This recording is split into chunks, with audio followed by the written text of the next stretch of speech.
La semana que pasó ha sido una semana de confirmación de datos que estaban en la realidad, que todos conocíamos, pero que ahora tienen una certificación mayor. Me refiero concretamente a la información que dio el INDEC sobre el índice de pobreza. Ha develado un misterio en la Argentina.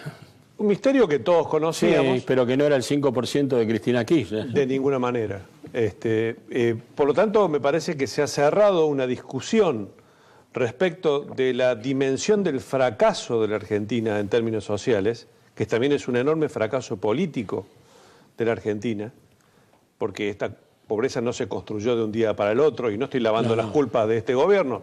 También algunos puntos habrá del actual gobierno de Macri. Lo que yo decía, como había puntos de antes también. Unos cuantos puntos habrá del gobierno de Cristina, muchos más de los que obviamente Cristina decía, la famosa frase de Aníbal Fernández: tenemos menos pobres que Alemania. Algunos pobres se construyeron durante el menemismo y también durante el gobierno de Alfonsín. Exactamente. Y no me voy más para atrás porque me parece que hay un corte significativo en el 83, cuando los argentinos empezamos a decidir sobre quién nos debía gobernar en forma ininterrumpida por primera vez en toda la historia institucional de Argentina, ¿no?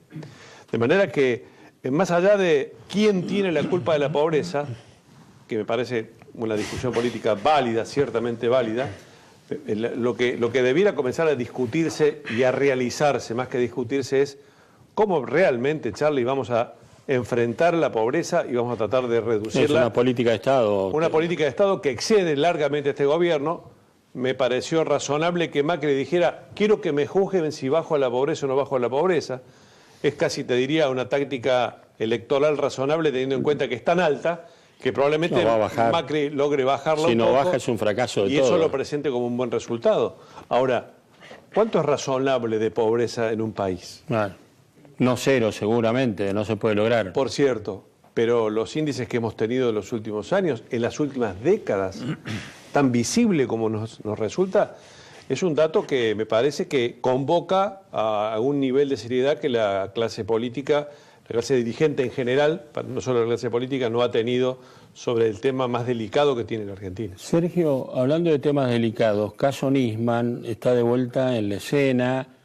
Se intentó reabrir la denuncia de Nisman acusando de traición a la patria por el acuerdo con Irán a Cristina Kirchner. Timerman, la justicia insiste que no. Digo, ¿cuál es tu opinión sobre esto? A mí me parece que, más allá de las cuestiones de la técnica judicial y jurídica, lo más grave que me parece que está ocurriendo es que el Poder Judicial nos está entregando la idea de que la sospecha será permanente y no quiere abordar a fondo la cuestión para despejar las sospechas, para que alguna vez realmente sepamos qué es lo que estaba investigando Nisman, lo que quedó inconcluso por su muerte violenta y, por supuesto, la investigación propiamente de su muerte, que todo el país sospecha que fue un asesinato.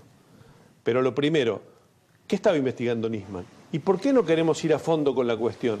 Me parece que hay hasta una cuestión, te diría, de naturaleza política que haría necesario que el Poder Judicial en su conjunto, fiscales, también jueces, camaristas y hasta la Corte, se vea precisado a obligarse a demostrar lo que haya que demostrar, por más que la verdad no sea la que algunos creemos que pueda llegar a ser. Esto es, me parece que, y puesto ya en términos y esto lo marco como una cuestión secundaria, creo que a uno de los que más le convendría saber realmente a fondo y que la justicia dictamine a fondo esto, es al kirchnerismo.